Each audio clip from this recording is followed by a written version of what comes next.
নবাবগঞ্জে ধান ক্ষেত থেকে আদিবাসী যুবকের মরদেহ উদ্ধার।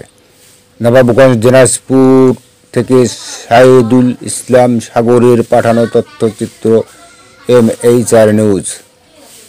দিনাজপুরের নবাবগঞ্জে ধান ক্ষেত থেকে আদিবাসী যুবকের মরদেহ উদ্ধার করেছে পুলিশ।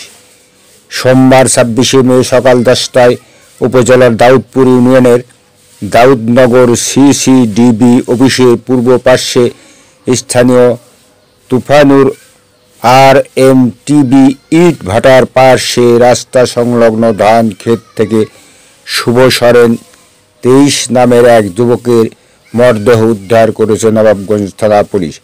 শুভ সরেন উপজেলার মালদহ আদিবাসী গির্জাপাড়ার গণেশ সরেনের ছেলে। পুলিশ জানায়, স্থানীয়রা ধান খেতে শুভ সরেনের মৃতদেহ পড়ে থাকতে দেখে থানায় খবর দেন। পরে পুলিশের একটি টিম ঘটনাস্থলে উপস্থিত হয়ে মরদেহ উদ্ধার করে। শুভ সরেনের মৃতদেহে বিশেষ ক্ষতচিহ্ন ছিল।